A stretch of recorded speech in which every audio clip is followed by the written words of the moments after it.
I saw the saddest thing in the world a couple weeks ago, Michael. Maybe a week ago. I don't know. I experienced the saddest thing in the world a couple weeks ago. Two of my son's birthdays, we always race on their birthday. Opened it up to the home groups. Had a wonderful race with Jonathan White, Emerson. I can't remember if Eli participated or not. I think he did. He wasn't going to. Maybe he did. You wouldn't know. I don't know if he participated. Well, who I know for sure did not participate. As we were walking in, Michael Mott was like walking out, like ready to race. Got my sock, my shoe. He had just changed. And we were like, oh, we just finished. Yeah, we had race. family photos, so we were we actually got there. I thought, oh, we're going to be in time for everything. Man. And I brought clothes to change out of, and I was like, I parked, walked in, changed. I saw some text coming in from my wife, like, "Hey, where are you?" But I was like, if I answer them, I will be slower. You had to go. Yeah, so I had to go because your family witnessed the race. And honestly, I didn't think probably saved me from blowing out my hammy though. Honestly, maybe that was God's providence. Yeah. I was gonna say. I did not think anything of it. I was like, oh, Michael missed it. Yeah. And then I saw Lydia being like, it's okay, Dad. I was like, oh, no, I feel really bad. Oh, yeah. Yeah, she knows I like to run. So man, so all that to say, people look at me and they go, man, he likes to run. Must run. All that to say, we should have a spring session. I mean, we should keep it going, Yeah, I think that would be good. That might give me, because there was... These things always hit me like roller coaster, because there was a time, maybe January, February timeframe, where I would do 10 sprints on what we call Snake Alley a night. Oh. So I would just haul as much as I could, and then that wears you out. But then I would run down and then I'd walk back. Yeah, I'd run down and I'd walk back, kind of get my breath. But haven't been doing that lately, so that'd be good to get back into. Yeah, I was just telling Michael this might be for a future podcast, but I'm looking ahead to New Year's resolutions, and I'm like, I want to see how fast I can run a 40-yard dash and a 100-meter race, just to see, just to train like a sprinter for a little bit, see what's like. Never ran. Did you do track and field events? Track. I did. Yeah. So I did sports up to 9th grade. Okay. Yeah. And then in 9th grade, I made a decision to cut out all athletics and just focus 100% on music. And tuba. Looking back, maybe I would. It's hard to say you do things different. That's right. Yeah, things turn out okay. For you, but I look back and go, oh, what did I miss? What could have been? My siblings did. My school did not have track and field. I moved to Florida when I was in college. My siblings finished up at a school that did track and field. And they really enjoyed it. And I'll tell you what, those events can go all day. Oh, they do go all day, because you have heats, and then you have different things like I did shot put and discus. Okay, yeah. And then I always thought, I'd be a good long jumper because of, but not so. And, you think, you always think that you have long legs because you're tall. Yeah. But as I've gotten an adult, I've realized my tallness is mainly my trunk. Yeah. Because there's some people that have really long legs, some people have really long trunks. So my tallness is not that I have short legs, but Yeah. But then there was a time that I got called in to run a relay. Yeah. And without training, like you just were like, hey, you got to fill in the guy's sick or something, or you practiced for it and stuff. Oh yeah, practiced for it. Oh, okay. Yeah. I thought they hey, Jim's out. Michael, you're in. That'd be amazing. Yeah, okay. Yeah. So I remember in 7th grade, we went to a track meet, and they're like, all the big boys, you're going to run the 800 just to give you something to do. Okay. Because, y'all are sitting around or something. And I had a little bit of chip on my shoulder because that's of that. Right. You're like, and I probably came in, because it was they put all the fast people up front and then just a mass of us. Oh yeah. So I am trying to running, trying to get up to the front, to show them and they're I got noticed. Yeah. I love it. Yeah. I wish my school had track. That'd been so fun to at least just try out the different things and try to learn technique on some of this stuff. That'd been pretty cool. But so now I've got to live my past like vicariously through home groups. Well, I'll have like a whole like Olympic day. We'll get a 12-pound ball of metal. Yeah. And we'll do that too. We'll I have love to it. make sure the My kids. sister threw discus, and she did pretty good. Discus, discus is like all technique. You cannot just muscle it out there. And I could not get the thing to spin well. Man. And there was this other guy who would like let it come out the back of his hand and it would get a lot of spin. I'm like, that's not right, Jason. I won't say your last name, but the Jason who got drafted to the Timberwolves, that Jason. Wow. He let it come out the back of his hand. And I was like, that's not the right technique. But you're supposed to like leading edge and throw it. But yeah, but shot put, I won. Honestly, a lot of first place. We should do just like a game and field. Yeah, that would be like so fun. That would be. Honestly, get that long pole and like the one where they do in Scotland where you're like trying to they do that. That's like great. Honestly, idea. Next time they do the Olympics, I will plan church-wide like summer like we'll do our own summer Olympics and like you're on teams with people. That'd be pretty fun. Do we get to draft our teams? Oh, we'll draft our teams. I'm just kidding. Yeah. That would be like super fun, and it's like you got a good mix of people, and it's like just have fun out there. See what's going on, and maybe wouldn't it be great if like Lori Summers was just like a triple jump phenom, like just like someone like totally surprises you. It's like wow. That would be a surprise. Like where did that come from? That'd be great. Also, this will be on it. Have you seen like competitive like walking? Have you seen this before? The speed walking. Speed walking, yeah. Oh man, yeah. I don't know what to think about that. There are referees out there, and like you can get penalties if you do certain things. Like if both of your feet are off the ground at one time. That's like you're not walking then. Yeah, you're not walking. Yeah. But man, it's like I don't know why in school in high school we did it one time. Like I don't know why my PE teacher I did not get along because we were always like. We're doing like stupid, but he was like exposure to all these sports. Yeah. And dude, speed walking, it works muscles in a different way than running. Where it's like you're like, oh, my anterior tib or these like muscles. You're like, I'm sure that's what you're saying as a 10th grader. My anterior tib. I was not saying that, but I was like having like shin. I was like, this is like hurt. I play soccer, but this walking's tough. Yeah. But you're right. You were acting it out like the way they walk and stuff. They do. It's like, they get the speed. Yeah. So we'll do a mix of events. So it's like you might not know who's going to win, but that will be super fun. Clearly. Olympic event, right?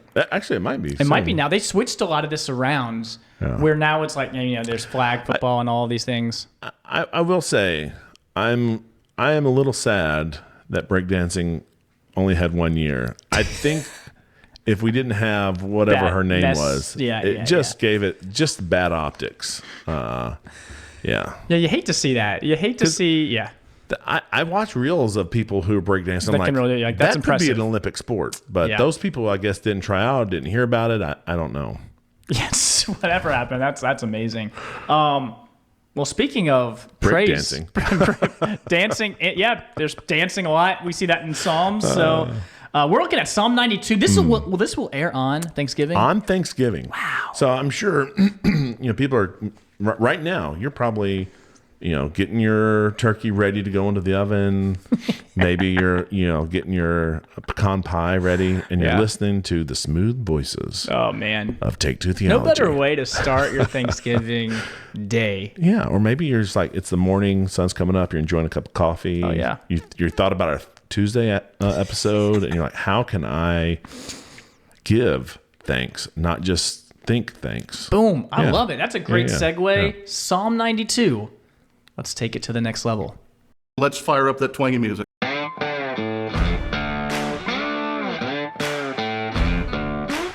From the hearts of the Low Country in South Carolina, it's the Take Two podcast, where we take theology to the next level.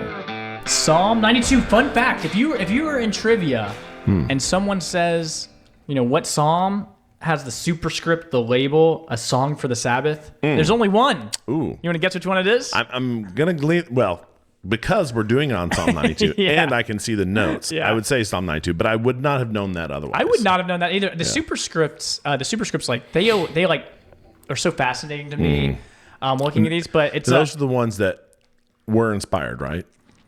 Oh yeah, totally.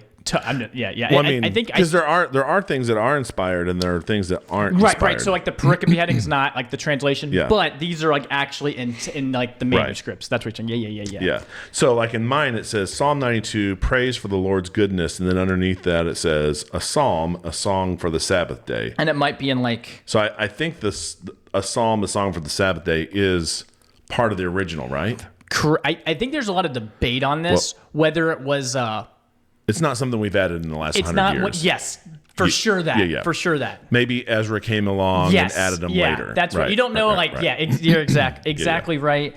It's so interesting that this is the only Ezra, one. It's not a trustworthy guy, you know? Come on, Ezra. Rearranging stuff and like putting stuff in order to make it make sense. Writing chronicles for us. Like, what are you doing? Well, whoever did this superscript, only one that's a song for the Sabbath. That's like fascinating. That's like, this one's like specially selected. So we need to do this one every Sunday. Maybe this is like the go-to. Saturday. Boom. I like it. That's right. That's right. And you alluded to this maybe at the end of last podcast episode. Some would say it's a chiastic masterpiece. So if it is, just to like get to it, if there are 15 verses, chiasm, we should look to the center. The center verse. Verse 8. Verse 8. What's that say? Can you read that for us? But you, O Lord, are on high forever. Yeah, kind of gets to the crux of it right in the middle. So let's talk about the structure, and then we can kind of dive into it. We talked about the superscripts.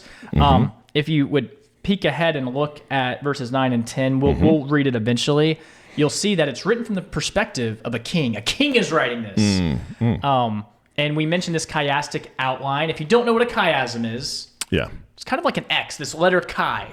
Yes. Yep. Like, with the center is the main point. Or maybe if you're thinking like you wrote an outline. And like you're indenting, and then you outdent.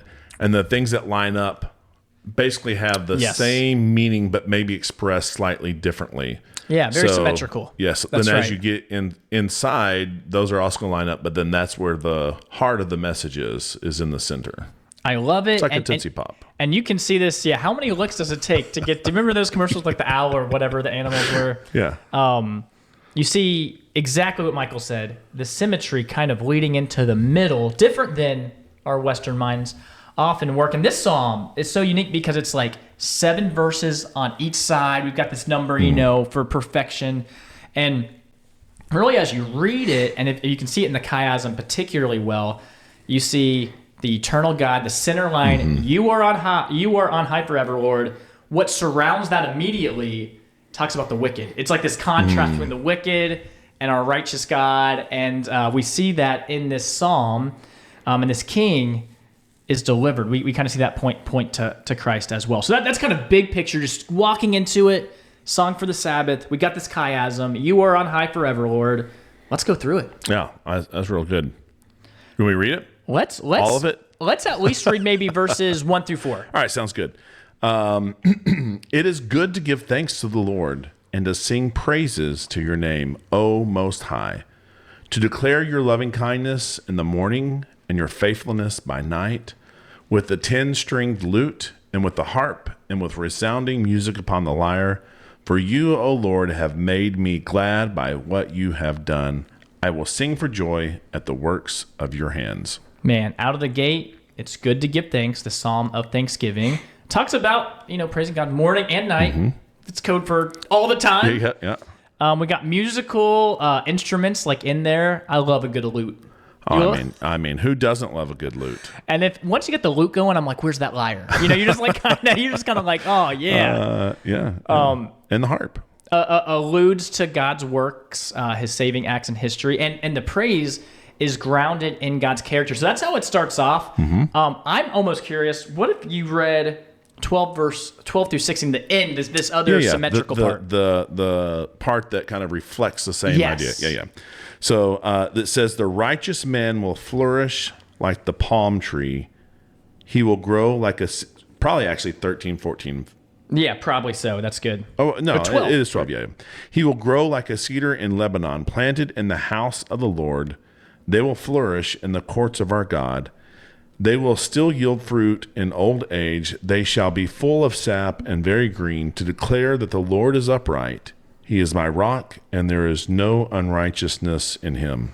So if this psalm started off saying, it's good to give thanks to the Lord, at the end it's like, this is the person that does give thanks to the Lord, kind of completing the thought. And this person does praise God morning and night, because the Lord has made him glad by work, gives him joy. And so he, again, roots it in God's character. And then uses some imagery. Maybe you're not like used to being like, hey, you're like a cedar, or, that kind of thing. But, it's good stuff. Good stuff. A healthy tree is good. We've had some recent marriages, and we were talking about, if they're like reading the Song of Psalms to each other, because it's just that imagery that really spices things up. Like your neck is like a gazelle's neck. That's what they love to hear. Is what I hear. So good, so good. So that's the bookends. If we come in a little bit, I'll read verses 5 and 6. Really overview. It's a praise of God's profound thoughts. How great are your works, O Lord Yahweh! Your thoughts are very deep. The stupid man cannot know, the fool cannot understand this. And so we start seeing this contrast, like kind of slipping in, working its way towards the wicked, talking about the fool, and how God's thoughts are so different than this brutish man, this stupid man, depending on your translation, someone who's morally blind, and that the wicked, the fool, they misread God's plan. They don't know what God is thinking. God is infinitely higher than they are. His thoughts are very deep. And if we were to compare that to its counterpart, verses 10 through 11, it reads, but you have exalted my horn like that of the wild ox. Going back to some maybe imagery we're not super familiar with all the time. You have poured over me fresh oil.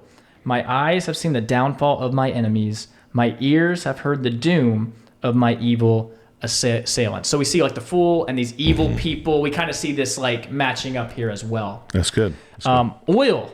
When did that go out of favor? When did people stop like just pouring oil on them? I mean, you're like I haven't stopped. This is like that's how I start my morning. I don't.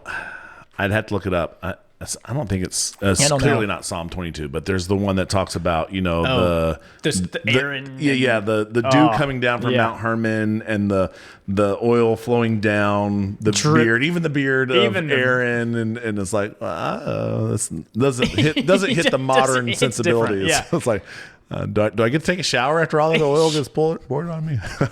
That's exactly right. It's like, man, it's good to know that cultural context, and so we're kind of like stepping in, and this is where we kind of see the big contrast to that center line. If you want to hit verse 7, Then when the wicked sprouted up like grass, and all who did iniquity flourished, it was only that they might be destroyed forevermore.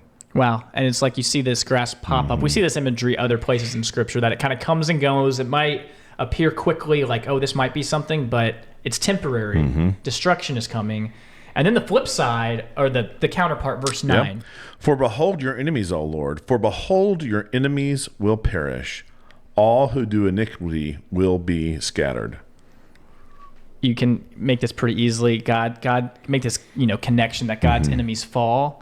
Everything collapses. They don't live on in perpetuity. And that kind of leads us to that center line that we've read. You on high forever, Lord, is kind of that summit, that apex of the psalm, that God is exalted above all these wicked people, all these foolish people, all of these enemies, and his plan will govern the chaos, stands alone. There's nothing quite like a good chiasm, I mean, I think it's really good because it helps you, like we were talking about last episode. Yeah. Like I'm not necessarily very expressive, in my prayers, not necessarily, but you see here, like, hey, we're going to let's like we're the imagery that I always use is like a cow chewing her cud. But you chews it, swallows it, brings it back up, chews it, and thinks about it a different way. And in the same way, we have these ideas about, what does it mean to be someone who expresses thankfulness, gives thanks. And then we saw, they're like cedars. They're the people who are always seeding and flourishing. Right. And then the people who are not like that, the fools, the enemies, the senseless, those are the people like the grass. Just perishing. Cedar versus grass. That's a good, a little blade of grass, this huge cedar. What good imagery. I didn't think about that. Yeah, even though it's right there. It's good. Yeah, it's good to think about these, man. Yeah, and so I really like it because it makes you think a different way. And it's funny to me that, probably 40 years old, 42 years old, when I first heard the word chiasm. Isn't that weird? Yeah. It's just crazy. And it's like you see it so much. And it's when like I first heard it, I was like, that's probably people are probably making this up. Dude, I did too. Honestly, when I heard it, I was like, and I think people do this, I'm like, everything's not a hammer or everything's not a nail. If you have a hammer, everything's a nail. It's like you're just like working it's in there, and you are. But sometimes it is pretty evident that there's some structure, and it's like we read Romans, and we're very good about outlining Romans. Right. Like, why can't we do the same thing? With some of this Hebrew poetry. So you mentioned, this contrast: wickedness flourish for a moment. God is forever. We see God's sovereignty at the center of the psalm. We see this type of Christ through here a little bit. And the Song of Sabbath, worship, is kind of this root of this flourishing. It's important to just think about that this growth is so tightly connected to worship of God. God's sovereign. All the time. He's going to be on his throne. And we see Christ as this king. He was ambushed but delivered and exalted. Also, just some of our notes, prefigures Christ's victory over death and evil. Like those people around him, behold your enemies, O Lord. Behold, they're going to perish. You're exalted like the horn of the wild ox. So I wonder if that's that instrument that Joel always had us listen to. What was it called? Not the didgeridoo. What was that called? I cannot remember. Yeah. That's good. There's a church that has one, and they blow it literally. Dude, to start. Let's bring it back. To start. Church starting. That's going to bother me what that is. I love it. That's great. That center line, but you, O Lord, are on high forever. Great example of this psalm that begins and ends with thanksgiving, this outward expression of inward gratitude. And it kind of, shows you that this was probably part of this weekly rhythm of a Sabbath-centered life for the Jewish people. Shofar. Oh yeah, shofar. We got it before the episode ended. That's great. A lot of different psalms of thanksgiving. Anything else you want to point out about this? Last year we did Psalm 100. Yeah. Psalm 192. The good news is there's a lot of Psalms of Thanksgiving. We can kind of work our way each year. We'll probably run out of years of life if we run out of Psalms to do on Thanksgiving. Because, man, there's like 150 of them, right? Well, there's a lot of Psalms, that is for sure. But it's good. It's a good reminder of chiasms, good reminder of, read these Psalms, take your time, be thankful, have this gratitude, use it to outwardly express, and you'll be in good shape. Yeah. Maybe just a challenge to the parents, the dads in particular, but moms, maybe you can put a stone in your husband's shoe, or, if your particular arrangement is your husband's not spiritual and not leading, then maybe you can do this, but, turn to a psalm like this and maybe talk to it with your family around Thanksgiving, and it can be devotional. So maybe it's a good thing to do. Yeah. That is good.